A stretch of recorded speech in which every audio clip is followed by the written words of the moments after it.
Dr. Jha, let me begin with you, and I want to share Kamala Harris's joy today with that phrase, nice to see you. It is going to be a different world we're living in among, especially, obviously, with vaccinated people. What do you have to add by way of kind of details of behavior that you think we should be aware of now under these guidelines of vaccinated people can basically do what they want without a mask, outside and inside? Yeah. So, Lawrence, first of all, thanks for having me on this really momentous day. It is a momentous day. It marks an important change in the pandemic. It means that people who have gotten fully vaccinated can go back to their daily lives the way we knew them before the pandemic. There are a few things that remain, right?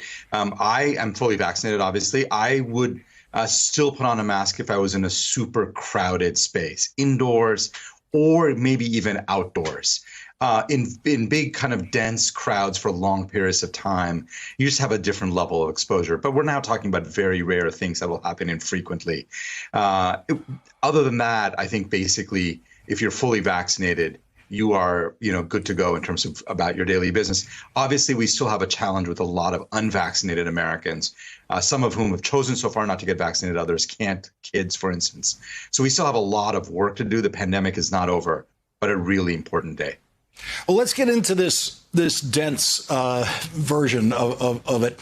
Dr. Fauci said last night when I asked him about outdoors, he said, if you're vaccinated, you don't need a mask outdoors. You don't need a mask outdoors. Then he added the idea that if you were somehow in a very, very dense crowd outdoors, you would need a mask. And I did not get the sense that he meant Dodger Stadium or Yankee Stadium. I got the feeling that he meant something more like, I don't know, possibly an outdoor concert or some sort where people are almost kind of standing on top of each other.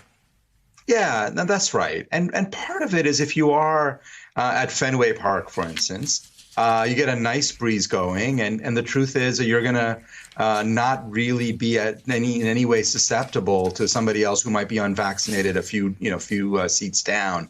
It's not going to be a big deal. So it is very much that, again, very rare instance outdoors. Indoor concerts, again, probably a little higher risk because, again, it's indoors. It's one of those things where as infection numbers fall in our community, even those things will become safer. Right now, if I were going to an indoor concert, I would put on a mask. But I think that can change over time as well.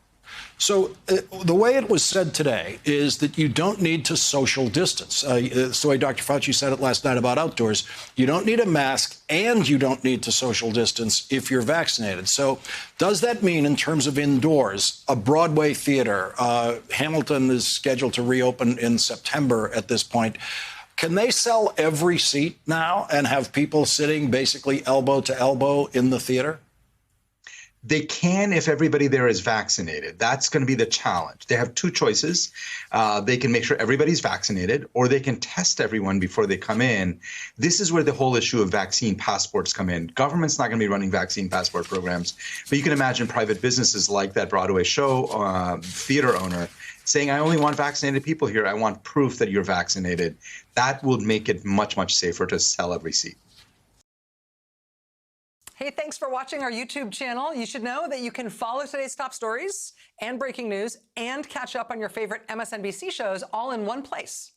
Download the NBC News app today.